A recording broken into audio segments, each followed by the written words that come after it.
من خلقك اللهم وصل على أمير المؤمنين ووصي رسول رب العالمين عبدك ووليك وأخي رسولك وحجتك على خلقك وآيتك الكبرى والنبأ العظيم وصل على الصديقة الطاهرة فاطمة سيدة نساء العالمين وصل على سبطي الرحمة وإمام الهدى الحسن والحسين سيدي شباب أهل الجنة وصل على الأئمة المسلمين علي بن الحسين ومحمد بن علي وجعفر بن محمد وموسى بن جعفر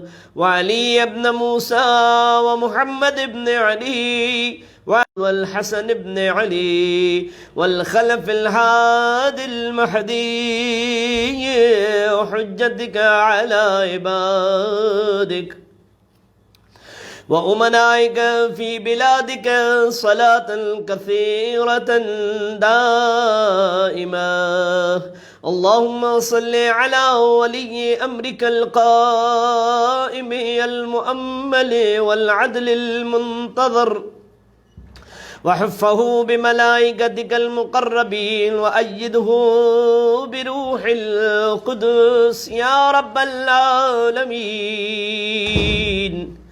اللهم اجعله الداعي إلى كتابك والقائم بدينك استخلفه في الأرض كما استخلفت الذين من قبله مكن له دينه الذي ارتضيته له أبدله من بعد خوفه أمنا يعبدك لا شريك لا يشرك بك شيئا اللهم أعزه وأعزز به وانصره وانتصر به وانصره نصرا عزيزا وافتح له فتحا يسيرا واجعل له من لدنك سلطانا نصيرا اللهم أظهر به دينك وسنة نبيك حتى لا يستخفي بشيء من الحق مخافة أحد من الخلق اللهم إنا نرغب إليك في دولة الكريمة وتعز بها الإسلام وأهله وتذل بها النفاق وأهله وتجعلنا فيها من الدعاة إلى طاعتك والقادة إلى سبيلك وترزقنا بها كرامة الدنيا والآخرة اللهم ما عرفتنا من الحق فحملنا وما قصرنا عنه فبلغناه اللهم ألمم به شعثنا واشعب به صدعنا وارتق به فتقنا وكثر به قلتنا وعزز به ذلتنا واغن به عاعلنا واقض به المغرمنا واجبر به فقرنا وسد به حلقتنا ويسر به عسرنا وبيض به وجوهنا وفك به أسرنا وانجح به طالبتنا وأنجز به مواعيدنا واستجب به دعوتنا واعطنا به سؤلنا وبلغنا به من الدنيا والآخرة آمنا وأعطنا به فوق رغبتنا يا خير المسؤولين وأوسع المعطين اشف به صدورنا واذهب به غيظ قلوبنا واهدنا به لما اختلف فيه من الحق بإذنك إنك تهدي من تشاء إلى صراط مستقيم وانصرنا به على عدونا وعدوك إله الحق آمين. اللهم إنا نشكو إليك فقد نبينا صلواتك عليه وآله وغيبة ولينا وكثرة عدونا وقلة عددنا وشدة الفتن بنا وتظاهر الزمان علينا فصل على محمد وآله وأعنا على ذلك بفتح منك تعجله وبضر تكشفه والنصر تعزه وسلطان حق تظهره ورحمة منك وتجللنا وعافية منك تلبسنا برحمتك يا أرحم الراحمين. اللهم برحمتك في الصالحين فأدخلنا وفي عليين فارفعنا بكأس من معين من عين سلسبيل فاسقنا من الحور العين برحمتك يا أرحم الراحمين. فزوجنا من الولدان المخلدين كأنهم لؤلؤ مكنون واخدمنا من ثمار الجنة ولحوم الطير فأطمعنا من ثياب السندس والحرير والاستبرق فألبسنا وليلة القدر وحج بيتك الحرام وقتلا في سبيلك يا الله. فوفق لنا صالح الدعاء والمسألة فاستجب لنا يا الله. وإذا جمعت الأولين والآخرين يوم القيامة ورحمنا وبراءة من النار فاكتب لنا في جهنم فلا تهلنا وفي عذابك وهوانك فلا تبتلنا ومن الزقوم والضريع فلا تطعنا ومع الشياطين فلا تجعلنا وفي من النار وفي النار على وجوهنا فلا تكببنا ومن الثياب النار وسرابيل القطنار ولا تلبسنا ومن كل سوء يا لا إله إلا أنت بحق لا إله إلا أنت فنجنا. اللهم إني أن تجعل فيما تقضي وتقدر من الأمر المحتوم في الأمر الحكيم من القضاء الذي لا يرد ولا يبدل أن تكتبني من حجاج بيتك الحرام المبرور حجهم المشكور وسعيهم المغفور ذنوبهم المكفر عن سيئاتهم وأن تجعل فيما تقضي وتقدر وأن تطيل عمري في خير العافية وتوسع في رزقي وتجعلني ممن تنتصر به لدينك ولا تستبدل بي غيري أعوذ بجلالك وجهك الكريم أن يقضي عني شهر رمضان أو يطلع الفجر من ليلتي هذه ولك قلبي وتبعة أو ذنب تعذبني عليه سبحان من له حفيظ لا يفعله سبحان من هو رحيم ولا يعجل سبحان من هو قائم لا يسهو سبحان من هو دائم لا يهلي سبحانك سبحانك سبحانك يا عظيم اغفر لي الذنب العظيم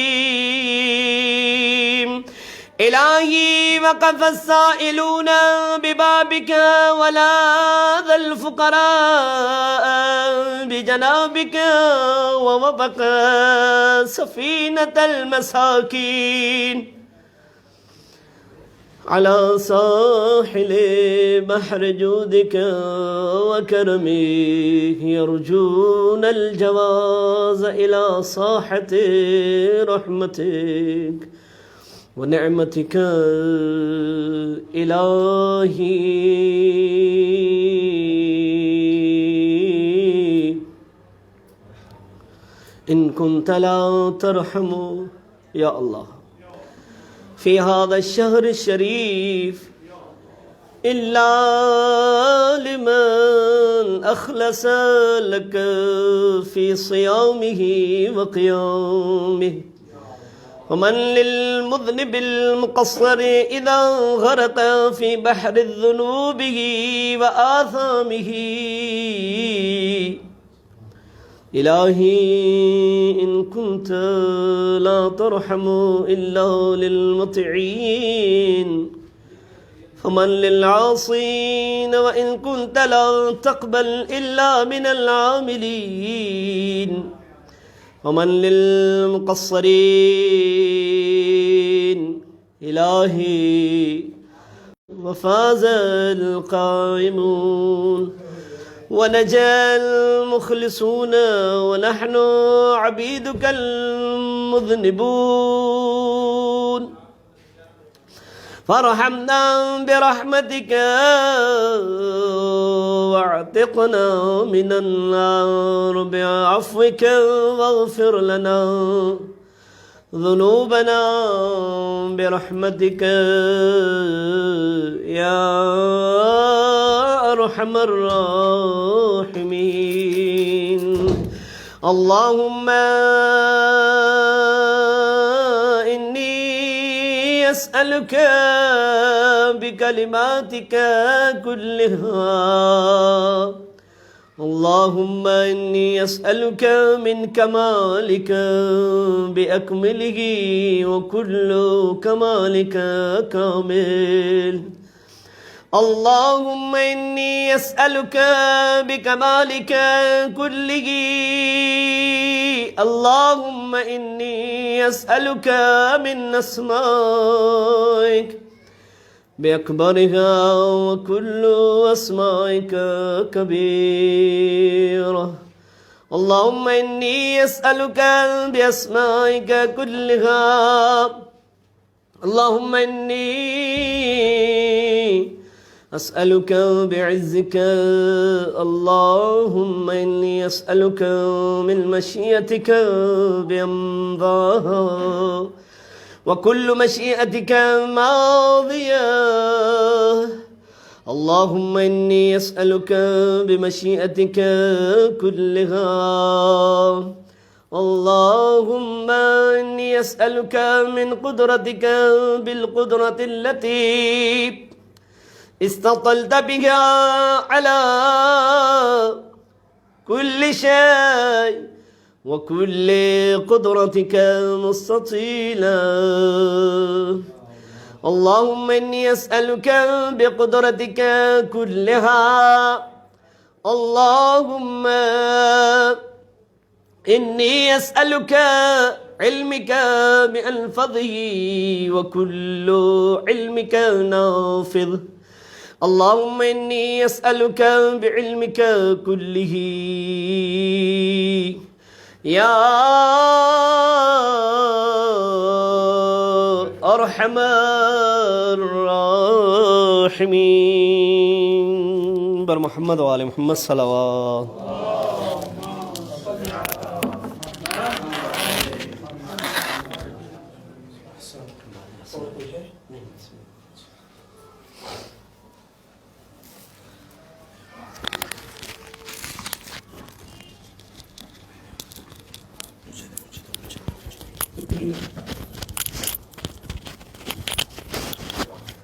علیکم السلام ورحمۃ اللہ.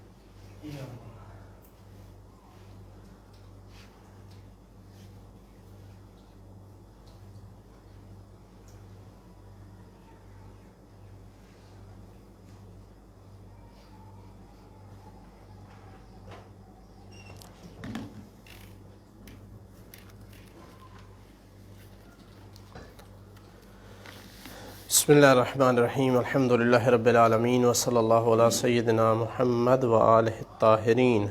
اللہم صلی علی محمد وآل محمد واللعنۃ الدائمۃ علی اعدائہم اجمعین. سورۃ الحجرات مدنی صورتوں میں سے ہے، اور وجہ تسمیہ اس کا یہ ہے کہ یہ کلمہ حجرات سورت کی آیت نمبر 4 میں وارد ہوئے ہے. تو عام طور پر جو صورتوں کے نام ہیں وہ انہی صورتوں میں موجود کسی کلمہ کے نام پر صورت کا نام رکھ دیا گیا ہے. تو یہ انشاءاللہ جب ہم آیت نمبر 4 پہ پہنچیں گے وہاں اس لفظ کے بارے میں بحث کریں گے کہ یہ حجرات کیا ہے. ہر صورت کے پڑھنے کے فضائل وارد ہوئے ہیں روایات میں. قرآن پڑھنا ماہ رمضان میں مطلقاً عام دنوں سے بہت زیادہ ثواب رکھتا ہے. تو یہ مطلب یعنی کوئی علمی مطالب سے شمار نہیں ہوتا، اس لیے میں نے ٹائم کو مد نظر رکھتے ہوئے کہ ہم یہ 10 دنوں میں مکمل کریں اور روایات کو نہیں لایا ہوں. بسم اللہ الرحمن الرحیم. یا ایھا الذین آمنوا لا تقدموا بین یدی اللہ ورسولہ واتقوا اللہ ان اللہ سمیع علیم. سادہ سادہ ترجمہ اس آیت کا کہ اے اہل ایمان، اے وہ جو ایمان لائے ہو، اللہ اور اس کے رسول کے سامنے مقدم نہ کرو. کس چیز کو اس کا ذکر نہیں کیا گیا؟ ایک ترجمہ، دوسرا ترجمہ اے اہل ایمان اللہ اور اس کے رسول پر سبقت نہ کرو، یہ دوسرا ترجمہ، یعنی خود تم نہ بڑھو ان کے سامنے، سبقت نہ کرو، اللہ سے ڈرو، بے شک اللہ سننے والا اور جاننے والا ہے۔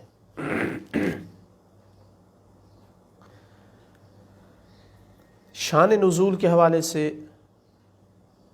شیعہ تفاسیر کی کتابیں ہوں یا اہل سنت کی، ان کی معتبر ترین کتابوں میں جن میں صحیح بخاری، ترمذی نے اپنی تفسیر میں، نسائی نے بھی، یعنی صحاح ستہ میں سے 3 کتابوں میں، اور واحدی نے اپنی کتاب تنزیل میں، بہت ساری اور بھی کتابیں ہیں، اسباب تنزیل، یا اسباب تنزیل میں واحدی کی جو ہے، یہ روایت لکھی ہے، یعنی اس روایت کو کوئی نہیں جھٹلا سکتا، جو کہ صحیح بخاری میں بھی آ گئی ہے کہ بنی تمیم کے کچھ لوگ رسول اکرم صلی اللہ علیہ وآلہ وسلم کی خدمت میں آئے، اللہم صلی علی محمد وآلہ،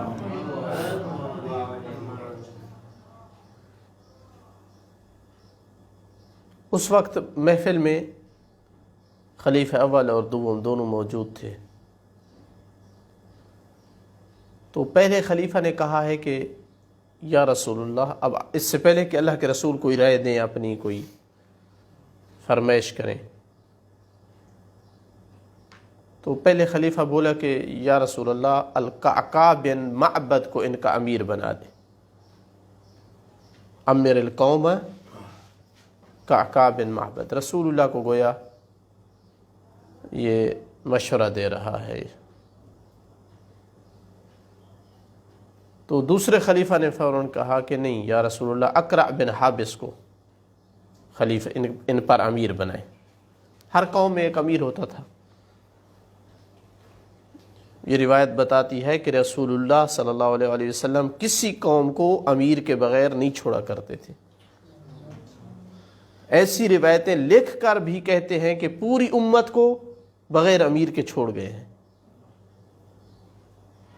یعنی کیسے متناقض چیزوں میں جم کرتے ہیں کہ ادھر سے گویا یہ چیز اس طرح مسلم تھی کہ ایک قوم اگر اسلام لے آئی ہے تو اس کو امیر کے بغیر نہیں چھوڑتے، اس لیے فوراً انہوں نے کہا کہ اس نے کہا اس کو بنائیں اور دوسرے نے کہا اس کو بنائیں۔ پھر پتہ نہیں کہ کیسے یہی لوگ کہتے ہیں کہ پوری امت کو بغیر امیر کے چھوڑ کے گئے ہیں۔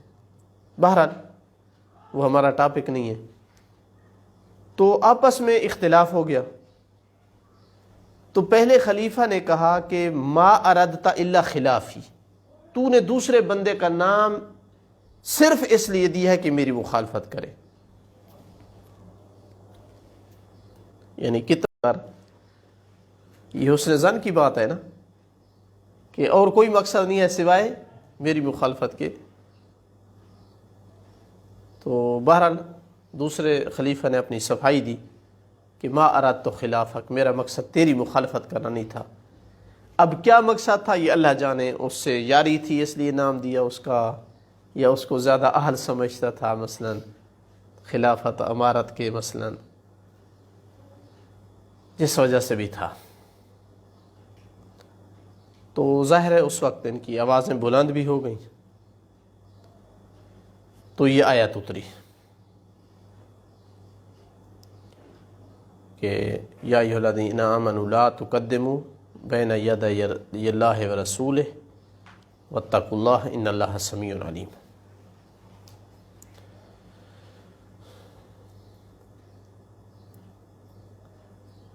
شیعہ نے بھی یہ لکھی ہے روایت، مفسرین نے۔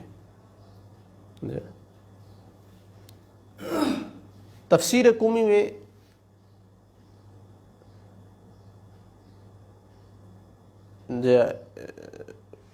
ایک روایت آئی ہے جس سے یعنی معلوم ہوتا ہے کہ کچھ اور لوگ بھی اسی طرح کرتے تھے. مثلا انہوں نے لکھا ہے کہ بنی تمیم کا وفد آیا تو انہوں نے حجرہ کے باہر سے ندا دی کہ یا محمد اخرج الینا، اور جب رسول اللہ باہر آئے تو ان کے آگے چلے. رسول اللہ پیچھے چل رہے ہیں، وہ بنی تمیم کا وفد ان کے آگے چل رہا ہے، اور جب آپس میں کلام کی تو ان کی آوازیں رسول اللہ سے بلند تھی. یہ برہان والے نے بھی یہ روایت نقل کی ہے تفسیر قمی سے. تو اس سے لگتا ہے کہ آیت سے مراد جو ہے وہ یہ ہے کہ اے اہل ایمان، اللہ اور اس کے رسول کے آگے نہ چلو. اگر یہ معنی کرے تو یہ تیسرا ترجمہ ہو جائے گا. 3 معنی ہو جائیں گے کہ رسول اللہ پر، اللہ اور اس کے رسول پر کوئی چیز مقدم نہ کرو. یہ متعدی معنی ہو جائے گا، لا تقدمو، یعنی لا تقدمو شیئا، چونکہ حذف متعلق عموم کی دلیل ہے کہ کوئی چیز قدم نہ کرو، کوئی فعل، کوئی قول، کوئی چیز بھی. دوسرا ترجمہ ہم نے کیا ہے کہ نہیں، تم خود نہ بڑھو، اللہ اور رسول پر سبقت نہ لے جاؤ. اور تیسرا ترجمہ اس روایت کو دیکھتے ہوئے کہ اللہ اور اس کے رسول کے آگے نہ چلو.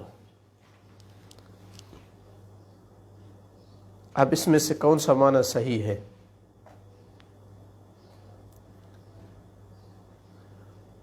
آیت کے تمام کلمات کو اگر دیکھا جائے تو صحیح معنی یہ بنتا ہے کہ اللہ اور اس کے رسول پر سبقت نہ لو. اس کی وجہ کہ اگر آگے چلنے کی بات ہوتی تو اللہ کے آگے کون چل سکتا ہے؟ اللہ تعالیٰ کا ذکر کرنا مناسب نہیں تھا اگر صرف چلنے کی بات ہے. اچھا، پھر آگے چلنا بعض دفعہ یعنی وہ رسول اللہ کے اس میں ہوتا ہے، اطاعت میں ہوتا ہے. جنگ کی خاطر آگے چلا جاتا ہے، مثلا کہیں خطرہ ہوتا ہے آگے چلا جاتا ہے. ان سے آگے چلنا صرف چال میں آگے چلنا ہر جگہ اہانت نہیں ہے، ہر جگہ نافرمانی نہیں ہے. اللہ تعالیٰ کو ساتھ رکھنا پھر مناسب نہیں ہے، اللہ تعالیٰ کا چلنا نہیں ہے، اصلا جسم نہیں رکھتا ہے. شان نزول والی آیات جو دوسری روایات ہیں کہ ابھی رسول اللہ نہیں بولے تھے اور انہوں نے علیکم السلام، انہوں نے بات کر دی کہ فلاں کو امیر بنائے اور فلاں کو امیر بنائے، تو یہ روایات بھی دلالت کرتی ہیں کہ آگے چلنا مراد نہیں تھا. ہاں، یہ ایک مصداق بن سکتا ہے اگر معنی عام ہو تو یہ آگے چلنا اس کا ایک مصداق بن سکتا ہے. مثلا اگر ہم معنی کرتے ہیں کہ سبقت نہ لو، اللہ اور اس کے رسول پر سبقت نہ لو، تو وہ سبقت قول میں سبقت ہو سکتی ہے، وہ فعل میں سبقت ہو سکتی ہے. مثلا کسی طرف جانا ہے تو ابھی کوئی پروگرام نہیں بنا اور کچھ لوگ چل پڑے ہیں، رسول اللہ نے ابھی حرکت نہیں کی اور کچھ لوگ چل پڑے ہیں، تو یہ سبقت کا مصداق بن جائے گا. قرآن جتنے تک ہو سکے اس کو مطلق رکھا جائے جب تک کہ کوئی واضح قرینہ نہ ہو. جس طرح روایات میں وارد ہوا ہے کہ قرآن کو جو شان نزول والے موارد ہیں ان میں منحصر نہ کرو ورنہ قرآن مر جائے گا، آیات مر جائے گی، یہ تعبیر ہے روایات میں. جبکہ قرآن ایسا ہے کہ جس کی آیات تجری کا جریان الماء، پانی کی طرح چلتی رہیں گی، ہر دور میں اس کے اپنے مصادیق ہوں گے. تو محققین مفسرین میں سے جنہوں نے کلام اٹھایا ہے اس مطلب میں تفصیل سے، جیسے کہ سید طباطبائی ہیں، یہی معنی اختیار کیا ہے کہ سبقت نہ لو. مجرد کے معنی میں استعمال کرنا کرینہ چاہیے. لا تقدمو قدم شیئا، کسی چیز کو مقدم کرنا، پیش کرنا. فلان قدم مثلا ما، لا تقدمو تو مقدم نہ کرو. تو کیسے اس کا معنی ہم کریں کہ تم سبقت نہ لو؟ سبقت نہ لو یعنی لا تقدمو، یعنی متعدی والا معنی نہیں ہوگا، پھر لازم والا معنی ہو جائے گا. تو لفظ متعدی ہو، فعل جو استعمال ہو رہا ہے، اور معنی لازم کا دے، اس کے لیے کرینے کی ضرورت ہے یا نہیں؟ عرب میں ہوتا رہتا ہے استعمال. جو مفصل کتابیں ہیں نحو کی، وہاں لکھا ہوا ہے کہ کبھی کبھی متعدی لازم کے معنی میں استعمال ہوتا ہے، لیکن ظاہر ہے ایسے چاہیے. تو سید طباطبائی نے جو قرینہ بنایا ہے وہ یہی ہے، خود اللہ کا ذکر کرنا اپنے، کہ لا تقدموا بین یدی اللہ ورسولہ، اللہ پر جو مقدم ہونا ہے وہ یہی ہے، اللہ کے حکم پر مقدم ہونا. اور کوئی معنی وہ جو ہے وہ درست نہیں بنتا. اگر ہم کہیں کہ تم اپنے کسی چیز کو مقدم نہ کرو، اپنے قول کو، اپنے فعل کو، یہ رسول اللہ کی نسبت تو ممکن ہے، لیکن اللہ کی نسبت یہ ممکن نہیں ہے. اللہ کی نسبت جو ممکن ہے سبقت، وہ یہ ہے کہ ابھی اللہ نے حکم نہ کیا ہو اور تم اپنی رائے دے دو. اور یہی معنی شان نزول والی جو ہم نے روایت ذکر کی ہے پہلے، ان کے ساتھ منسجم ہے، کہ ابھی اللہ کے رسول نے ابھی تک اپنی رائے نہیں دی تھی کہ میں کس کو امیر بنا رہا ہوں، انہوں نے پہلے اپنا مشورہ جو ہے مفت میں دے دیا. تو یہی معنی مناسب ہے کہ اے اہل ایمان، تمہارے ایمان کا تقاضا ہے یہ کہ اللہ اور اس کے رسول پر سبقت نہ کرو، انتظار کرو. اللہ کا حکم ہے، رسول اللہ کا حکم ہے، اس کی اطاعت کرو. تمہارا کام ہے اتباع کرنا، تمہارا کام سبقت کرنا نہیں ہے. واضح ہوا معنی کہ یا ایھا الذین آمنوا لا تقدموا بین یدی اللہ ورسولہ. یہ بین یدی اللہ ورسولہ یہ تعبیر مجازی ہے، عرب استعمال کرتے ہیں. اگر کوئی کسی سے پوچھے بغیر کام کرتا، مثلا بیٹا باپ سے مشورہ کیے بغیر کام کرتا، تو یہی تعبیر استعمال کی جاتی تھی. یہ بہت سارے مفسرین نے لکھا ہے، خود میں نے مطابقت نہیں کی عرب کے استعمال کی، دیکھا جا سکتا ہے اس استعمال کو، لیکن بہت سارے مفسرین نے لکھا ہے کہ عرب کے ہاں یہ استعمال شائع ہے کہ اگر کوئی کسی کا مشورہ لیے بغیر، یعنی جس کا مشورہ لینا حق بنتا تھا، جس سے پوچھنا حق بنتا تھا، اس سے پوچھے بغیر کیا تو کہتے تھے کہ فلان قدم بین یدی فلان، کہ مثلا ابن قدم بین یدی ابی. حقیقی معنی اگر بین یدی دیکھا جائے تو سامنے، کہ اس کے سامنے ہونا. لیکن مجازن استعمال کرتے ہیں کس معنی میں؟ کہ جب کوئی اپنا آرڈر کر دیتا ہے، اپنی بات کر دیتا ہے بغیر پوچھے اور بغیر مشورہ کیے، جلدی. اگر اس نے جلدی کی ہے، نوکر نے اپنے آقا سے نہیں پوچھا، بیٹے نے اپنے باپ سے نہیں پوچھا، مثلا ملازم نے اپنے افیسر سے نہیں پوچھا جبکہ وہ پوچھنے والی بات تھی، تو وہاں عرب یہ تعبیر استعمال کرتے ہیں کہ فلان قدم بین یدی فلان. اور یہ تعبیر مجازی ہے، چونکہ حقیقی معنی جس طرح عرض کیا ہے، اس کا حقیقی معنی ہے کہ کوئی کسی کے سامنے آئے.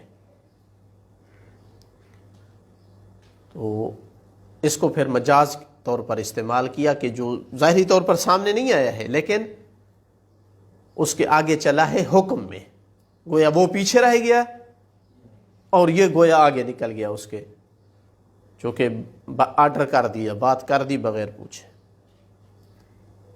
تو یہ تعبیر اس معنی میں مجاز ہے.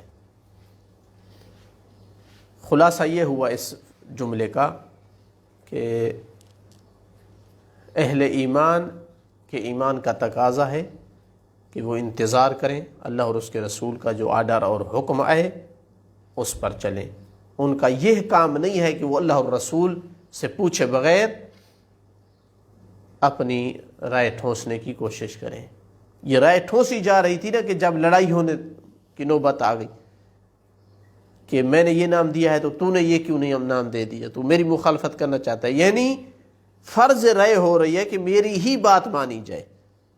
ایک دفعہ ہے صرف مشورے کی حد تک، مشورہ بھی دینا تب حسن رکھتا ہے جب رسول اللہ پوچھیں کہ مشورہ دو، ورنہ ایمان کا تقاضا ہے کہ صرف اتباع کی جائے، پوچھے مشورہ کریں تب حق بنتا ہے کہ مشورہ لیں.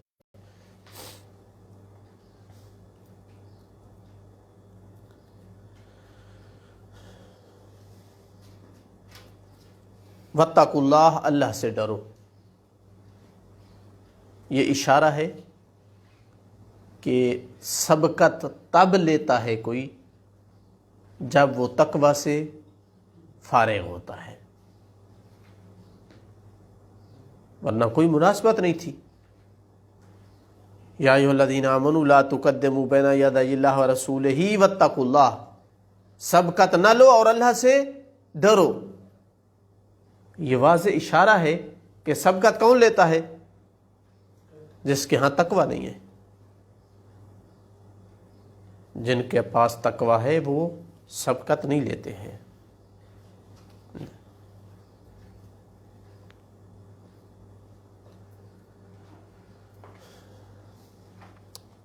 اس کی وجہ یہی ہے کہ حقیقی عبودیت جس کے پاس پائی جاتی ہے، اپنے آپ کو عبد مطلق سمجھتا ہے،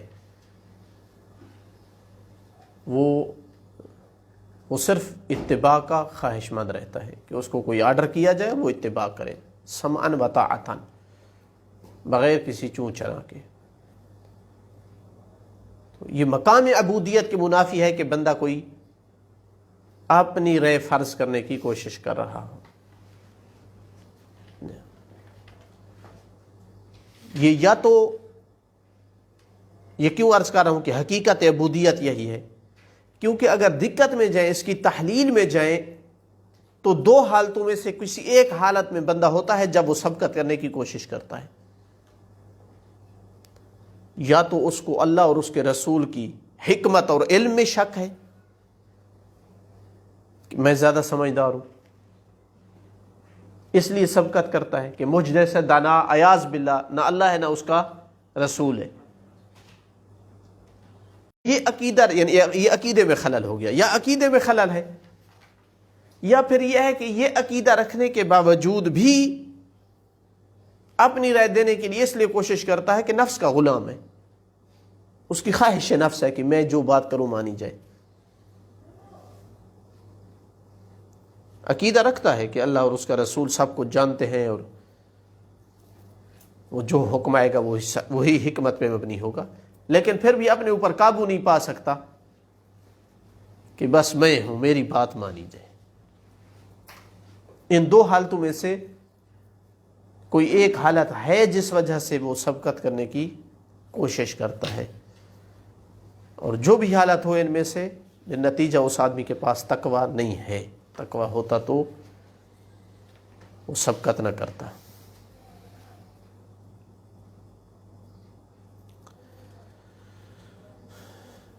ایک آدمی ایسا ہے، یہ بہت پرانا حاشیہ لگا ہوا تھا میرا قرآن پر، پتہ نہیں میں نے کہیں سے پڑھا تھا یا نہیں، مجھے نہیں یاد، لیکن اپنا جو ذاتی استقراء ہے وہ یہی ہے. اس وقت بھی شاید میں نے وہ اپنا ہی یہ لکھا ہو یا کہیں سے دیکھا تھا. ایک آدمی ایسا ہے، صحابہ میں جہاں بھی آپ کو تقدم علی رسول اللہ ملے گا وہ آدمی وہاں ملے گا.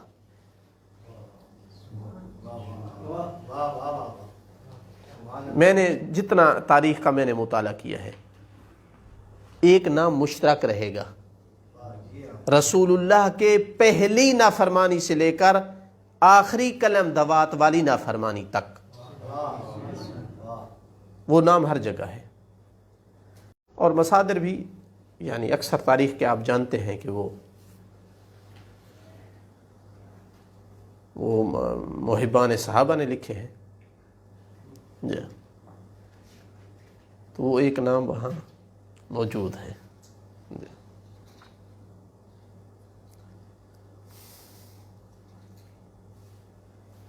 اچھا، اس کا فلسفہ کیا ہے حرمت تقدم کا، کہ حرام ہے تقدم کرنا؟ اس کا ایک فلسفہ تو یہی ہے جو میں نے عرض کی ہے کہ عبودیت، حقیقی مقام عبودیت تک پہنچانا تب ممکن ہے جب ہر مسلمان ہر حکم کو تعبداً قبول کرنے کے لیے تیار ہو۔ اس کے ایمان کا تقاضا ہے۔ جب ایمان یعنی جب وہ جانتا ہے کہ اللہ تعالیٰ سب کچھ کو جانتا ہے اور انسان کے ساتھ شفیق ہے اور حکیم ہے اور رسول اللہ کے آرڈر کے بغیر کچھ نہیں کرتے ہیں، تو اس عقیدے کے مطابق انسان اگر چلے تو تقدم نہیں کر سکتا ہے، سبقت نہیں کر سکتا ہے۔ تو لہٰذا ایک مقصد تو یہی ہے کہ انسان اپنے کمال کو پہنچ جائے، اور وہ ہے حقیقی عبودیت۔ دوسرا اس میں فلسفہ یہ بھی ہے کہ ایک نظام قائم ہو سکے۔ اب اگر ہر بندہ ہی رہ دینا چاہ رہا ہے اور ہر بندہ کہے میری بات مانی جائے، کیسے نظام چلے؟ اللہ نے اپنی طرف سے نمائندہ بنا کر بھیجا ہے، نظام اسی میں ہے کہ ہر بات میں اس کی اتباع کی جائے، اس پر سبقت کوئی نہ لے، ورنہ وہی بڑا ہو جائے گا جو سبقت لے رہا ہے، پھر ہر بندہ بڑا ہے۔ تو ایک نظام کا چلنا اسی میں منحصر ہے۔ تو پھر اس بات کا تقاضا یہ ہے کہ جس طرح رسول اللہ پر تقدم حرام ہے، امام پر بھی تقدم حرام ہے۔ بعین ہی وہی حکمت، وہی فلسفہ یہاں بھی ہے، اسی طرح کی عصمت امام میں بھی پائی جاتی ہے، اسی طرح حکم اور آرڈر کرنے کی صلاحیت اللہ نے اسے بھی دی ہے، اسی طرح کا حکمت اور علم اس کے پاس بھی موجود ہے، اسی طرح کا نظام کا چلنا اسی پہ ڈیپینڈ کرتا ہے کہ اس پر سبقت نہ لی جائے۔ اسی لیے آپ پڑھیں گے بعض ادعیہ میں اور دعاؤں میں کہ ہلاک ہو گئے وہ جو ان پر سبقت لے گئے یا جو پیچھے رہ گئے، اللازمون اللاحقون بہم، صرف وہ نجات پا گئے جو ان کو پیچھے سے متمسک رہے اور پیچھے نہ رہے، صرف انہوں نے نجات پائی۔ جی، بلکہ اس سے آپ مزید نیچے بھی آ سکتے ہیں۔ اگر ہم فرض کیا فقیہ کے لیے ولایت فقیہ کے قائل نہ بھی ہوں، تب بھی کم از کم فتوے کی مجال میں اور قضاء کی مجال میں تو ہر کوئی قائل ہے کہ فتوے میں اور قضاء میں ولایت مجتہد کے پاس ہے۔ ان موارد میں جن میں بھی ہم قائل ہو جائیں کہ اس کے پاس ولایت ہے، اس پہ بھی آپ سبقت نہیں کر سکتے ہیں۔ اور اسی لیے معتبر احادیث میں وارد ہوا، اگرچہ وہ باب قضاء میں ہے، کہ الراد علیہم کالراد علینا، چونکہ یہاں بھی ان پر سبقت کرنا یہ خواہش نفس کی اتباع ہے، اور کیا ہے؟ چونکہ وہ نمائندہ ہے اسلام کا، ترجمانی کر رہا ہے اسلام کی، قرآن اور معصوم کے کلام سے، آپ اس پر سبقت کرتے ہیں کس بنیاد پر؟ آپ کے پاس کیا ہے؟ خواہش۔ اور اس کی میں اس لیے نہیں کہہ رہا کہ سبقت اس پر حرام ہے کہ وہ زید ہے یا وہ بکر ہے، نہ، اس لیے کہ وہ امام کے کلام کی ترجمانی کر رہا ہے۔ آپ کے ایمان کا تقاضا بھی یہی ہے، حق عبودیت یہی ہے کہ اب اگر نبی یا امام میرے پاس نہیں ہے تو جو نسبتاً زیادہ ترجمانی کر سکتا ہے صحیح، کما حق کا ہوں 100% نہیں اس کیا جا سکتا، اگر سب سے زیادہ مناسب ترجمانی کر سکتا ہے تو مجتہد کر سکتا ہے، تو اس پہ بھی سبقت کرنا جو ہے وہ گناہ ہے، جب تک کہ آپ بھی اسی قدر صاحب رائے نہ ہوں، اسی قدر آپ کے پاس بھی علم نہ ہو۔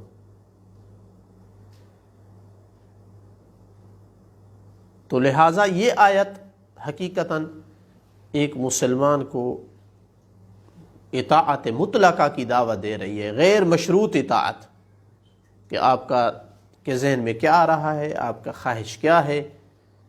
جب علم ہو جائے کہ یہ اللہ اور اس کے رسول کی طرف سے ہے، ایک دفعہ تو آپ کو شک ہے کہ جس بندے سے میں لے رہا ہوں پتہ نہیں یہ کتنا سمجھدار ہے، پڑھا لکھا ہے، نہیں ہے، جانتا ہے کچھ، اس کی بات نہیں ہے۔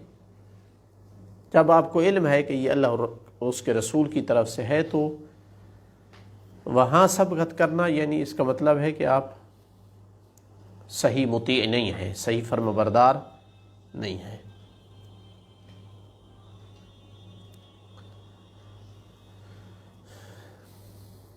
ان اللہ سمیع علیم، بے شک اللہ تعالیٰ سننے والا اور جاننے والا ہے۔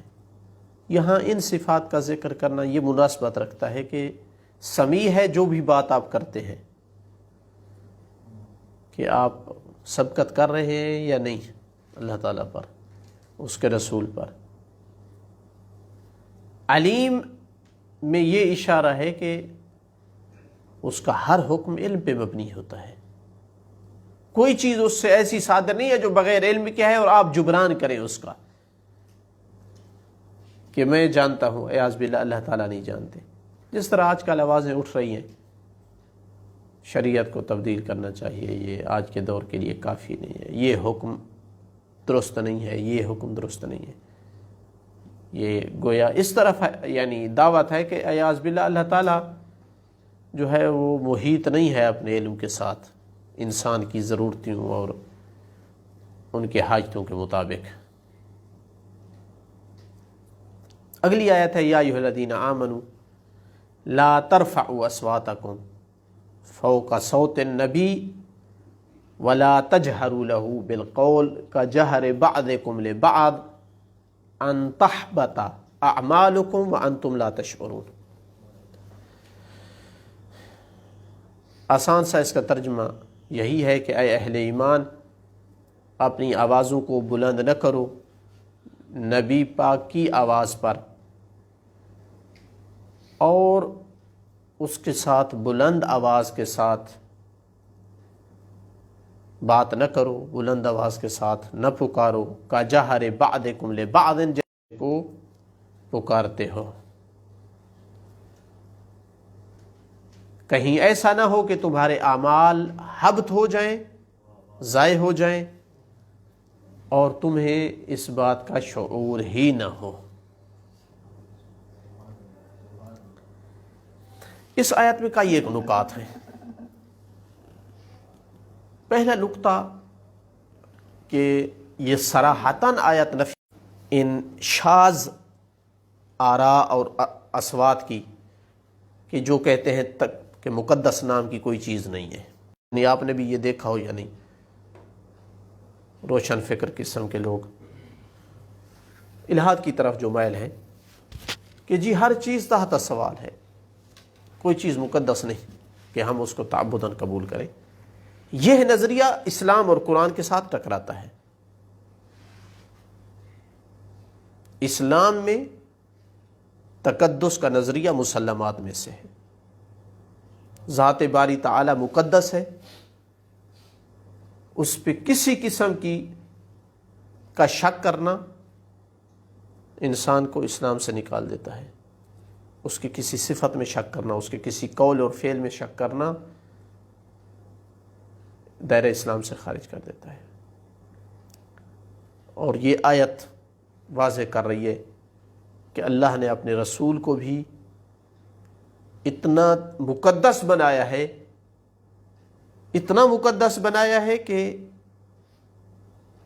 عام بول چال میں بھی ان کے ساتھ وہ انداز اختیار نہیں کرنا ہے جو ہم ایک دوسرے کے ساتھ اختیار کرتے ہیں۔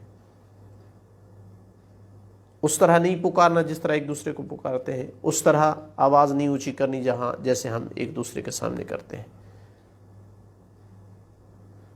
تو ایک مقام دیا جا رہا ہے نا، ایک عزت دی جا رہی ہے، احترام دیا جا رہا ہے.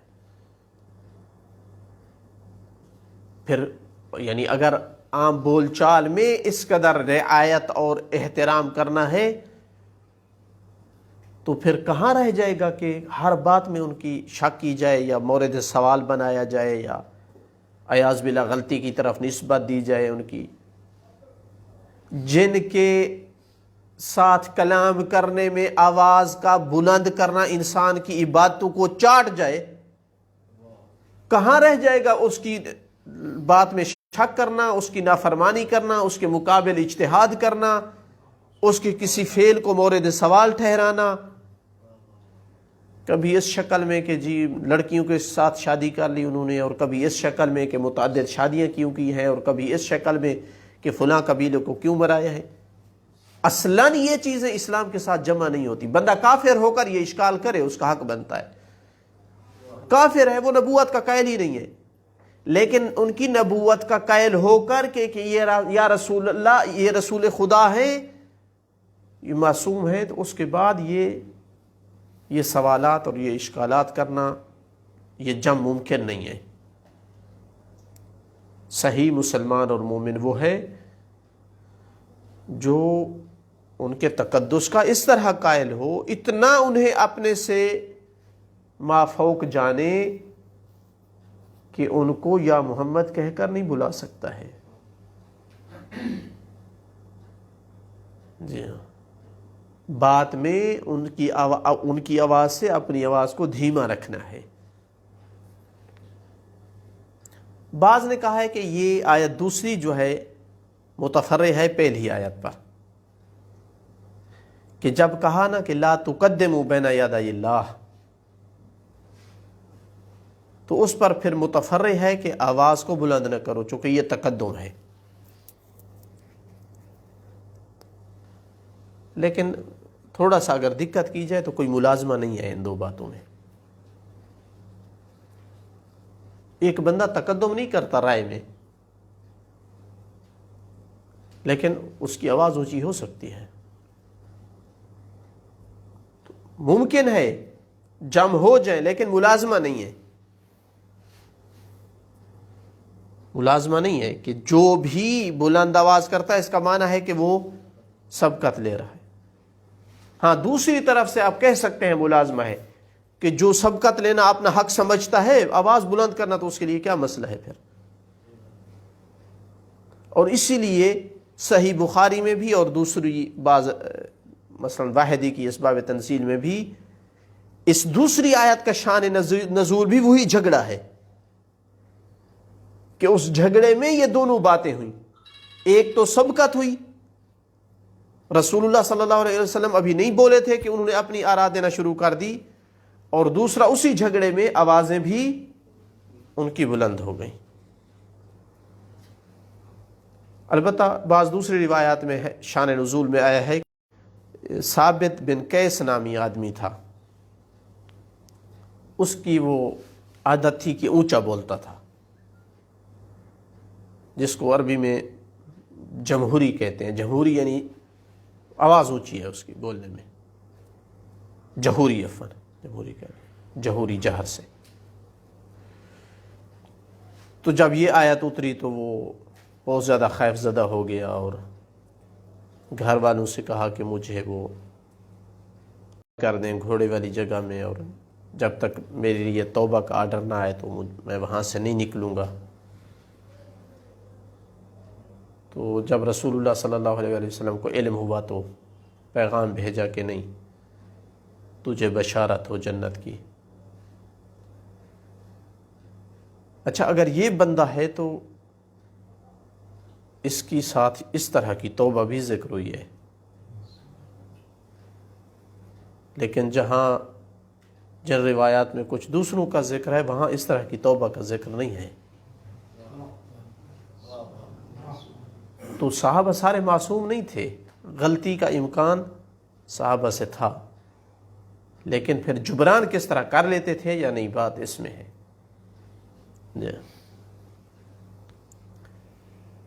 تو بہرحال جو بھی ہے، نتیجتاً قرآن نے حرام کیا ہے کہ کوئی شخص محفل نبی میں ہو، رسول اللہ بھی بول رہے ہوں اور کوئی اور بھی بول رہا ہو، وہ اپنی آواز کو نبی پاک کی آواز پہ بلند کرے. اب اگر صرف ایک طرف سے بات ہو رہی ہے، صرف رسول اللہ بول رہے ہیں، تب بھی اس کا مورد نہیں آئے گا. اگر صرف کوئی دوسرا آدمی بول رہا ہے، رسول اللہ خاموش بیٹھے ہیں، تب بھی یہ مورد نہیں آئے گا، چونکہ آیت کہتی ہے لا ترفعوا اصواتکم فوق صوت النبی. یہ کب ممکن ہے؟ جب دو طرف سے کلام ہو رہی ہو، کہ نبی پاک کی آواز سے تمہاری آواز بلند نہ ہو. اور ایک آواز بلند کرنا، کوئی بھی بات ہو، چاہے بات اچھی بھی ہو، تب بھی آواز بلند نہیں کر سکتے، چونکہ قید نہیں ہے کہ بری بات ہے تو بھی نبی پاک کی آواز سے بلند نہ کرے. اسی لیے علماء ائمہ کی ذریعہ میں زیادہ چیخ کر درود کو بھی پسند نہیں کرتے ہیں، چونکہ مقام نبی، مقام امام ان کی زندگی کے ساتھ خاص نہیں ہے، ان کی زندگی کے ساتھ خاص نہیں ہے. جیسے مثلا تقدم ہے، کوئی کہہ سکتا ہے کہ رسول اللہ صلی اللہ علیہ وسلم چلے گئے ہیں، اب کوئی حرج نہیں، ان کی رائے پر انسان تقدم کر سکتا ہے؟ نہیں، جو فرما کر کے گئے ہیں اس پر تقدم جائز نہیں ہے. تو اسی طرح ان کے مقام، ان کے حضرہ اور مشہد میں کھڑے ہو کر بلند آواز سے چیخ کر کوئی چیز بھی، صلوات ہو، درود ہو، قرآن ہو. اور اس کا کیا فلسفہ ہے؟ اب ایک بندہ تقدم بھی نہ کر رہا ہو، لیکن پھر بھی اس کی بری آواز، اس کی اونچی آواز پسند نہیں کی گئی، منع کیا گیا ہے. اس کا فلسفہ یہی ہے کہ اس میں بے ادبی ہے، سوء ادب ہے. ادب کو اسلام نے اہمیت دی ہے، جو کہ آج کل یعنی ایک گویا کہ ایک بے معنی چیز جس کو سمجھا جا رہا ہے کہ کوئی جس کی حیثیت اور ویلیو نہیں ہے. اسلامی روایات میں ادب ایک انتہائی مہم چیز ہے، جو والد کے ادب کے ساتھ ادب سے شروع ہوتا ہے، پھر استاد ہے، پھر امام ہے، نبی ہے. بعض علماء، اب شیخ مفید ہیں یا پتہ نہیں کوئی اور ہیں، پوری زندگی اپنے پاؤں لمبے کر کے نہیں سوئے ہیں کہ کہیں اس میں میرے خالق کی بے ادبی نہ ہو. اس حد تک تو بے ادبی ہے کہ کوئی محفل رسول میں ان کی آواز سے زیادہ اونچی آواز کے ساتھ بول رہا ہو. بے ادبی ہے کہ کوئی نبی پاک کو ایسے بلائے جیسے ایک دوسرے کو بلایا جاتا ہے. اور شان نزول میں وارد ہوا ہے کہ انہوں نے یا محمد کہہ کر پکارا. عرب بدو ہوتے تھے، وہ ادب نہیں جانتے تھے، تو چاہے ان کے ذہن میں نہیں ہوتا تھا کہ بے ادبی ہے، لیکن قرآن نے انہیں سکھا دیا ہے کہ یہ بے ادبی ہے، یہ بے ادبی ہے. اچھا، ایک سوال یہاں یہ آتا ہے کہ ان دو چیزوں سے نہیں کرنے کے بعد، لا ترفعوا اصواتکم اور لا تجہروا لہ بالقول، ان دو سے نہیں کرنے کے بعد فرمایا ان تحبط اعمالکم. صرفی نحوی اعتبار سے آپ کو یہاں کچھ مقدر کرنا ہوگا. لئلا تحبط اعمالکم یا کراہت ان تحبط اعمالکم، تب یہ جملہ سیٹ ہوگا. تو سزا اور جرم کے درمیان مطابقت ضروری ہے کہ جتنا جرم ہے اتنی سزا ہونی چاہیے. کیا واقعاً پکارنا جیسے ایک دوسرے کو پکارتے ہیں، یہ اتنا بڑا جرم ہے کہ حبط اعمال کا موجب بن جائے۔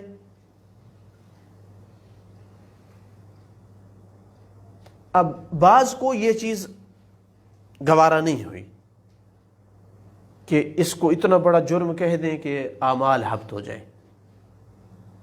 اتنا بڑا جرم کہاں کیسے ہو گیا؟ بندہ تو مومن ہے، مسلمان ہے، کافر اور مشرک تو نہیں ہے، نبوت پہ ایمان رکھتا ہے، اتنی چھوٹی غلطی سے کافر کے ہوتے ہیں، مشرک کے ہوتے ہیں۔ تو اس لیے اس کا معنی یہ کیا، میں کچھ کی بات کر رہا ہوں، بعض اہل سنت کی، غالباً زمخشری نے کشاف میں کی ہے یہ تفسیر، کہ اس سے مراد تاکہ تمہارے عمل کا اجر ضائع نہ ہو جائے، جو عمل آپ کریں اس میں اگر ادب رسول کا خیال نہیں رکھا تو اس کا ثواب نہیں ہے۔ یہ نہیں کہ اعمال باطل ہو گئے، تاکہ ثواب ضائع نہ ہو تمہارے اس عمل کا۔ جس عمل میں ادب ہوگا، احترام ہوگا، اس کا ثواب ہے، جس میں احترام نہیں ہوگا اس میں ثواب نہیں ہے۔ بعض نے یہ کیا، حالانکہ یہ ظاہر کے بالکل خلاف ہے۔ ان تحبط اعمالکم مطلق ہے آیت، سارے اعمال۔ بعض دوسروں نے یہ کیا، اب مجھے شک ہو رہا ہے کہ پہلا زمخشری نے کیا یا یہ دوسری تفسیر زمخشری کی ہے، کہ اگلا جو جملہ ہے وَأَنْتُمْ لَا تَشْعُرُونَ، کہ تمہیں شعور تک نہ ہو، یہ قرینہ ہے کہ اعمال حبط ہر صورت میں نہیں ہوں گے۔ اس صورت میں اعمال حبط ہوں گے جس صورت میں اتنا آواز بلند کیا اور اس قدر نبی پاک کو اپنی طرف بلایا کہ انہیں اذیت ہوئی، اور اذیت رسول کفر کا موجب بنتا ہے، اور کفر حبط اعمال کا موجب ہے۔ تو وہ لے گیا کفر میں، اور پھر کفر کے ذریعے سے حبط اعمال۔ اور چونکہ ہر وقت آواز کا بلند کرنا یا ہر صورت میں ان کو اپنی طرح پکارنا لازمی نہیں ہے اس سے کہ اذیت رسول ہو، ممکن ہے کسی جگہ پہ ان کو اذیت ہو اور کسی جگہ ان کو اذیت نہ ہو، تو جہاں اذیت ہوگی وہاں کفر آئے گا اور وہاں حبط اعمال ہوگا۔ اسی لیے کہا کہ انتم لا تشعرون، تمہیں شعور نہیں ہے، چونکہ قسمیں دو بن رہی ہیں، اس کو پتہ نہیں ہے کہ میں نے کون سا کام کیا ہے، میرے طریقہ کار نے اذیت رسول کی ہے یا اذیت رسول نہیں کی۔ تو اس وجہ سے انتم لا تشعرون، یعنی دو قسمیں ہیں، ہو سکتا ہے کہ تم وہ والی کر بیٹھو جس سے حبط اعمال ہو اور کفر کا موجب بنے۔ یہ تفسیر بھی آیت کے بالکل ظاہر کے خلاف ہے۔ آیت مطلق ہے کہ آواز بلند نہ کرو اور ایک دوسرے کی طرح نہ پکارو۔ کہاں لکھا ہے اس میں اذیت رسول؟ اپنی طرف سے داخل کیا ہے کہ اذیت رسول کا موجب بنے گی اور کفر بنے گی، نہ کفر لکھا ہوا ہے نہ اذیت رسول کا ذکر ہے، آیت مطلق ہے۔ تو آیت کو مطلق رکھتے ہوئے کیسے ہم سمجھ سکتے ہیں کہ اتنا چھوٹا کام ظاہر میں اتنا بڑی سزا کا موجب بن سکتا ہے؟ کیا یہ سزا واقعاً سزا بڑی ہے یا نہیں؟ سزا ہم جو سمجھ رہے ہیں وہ نہیں ہے، چھوٹی ہے، یا یہ کام بہت بڑا، یہ کام چھوٹا ہے؟ انشاءاللہ مزید تفصیل کل انشاءاللہ۔ والحمدللہ رب العالمین۔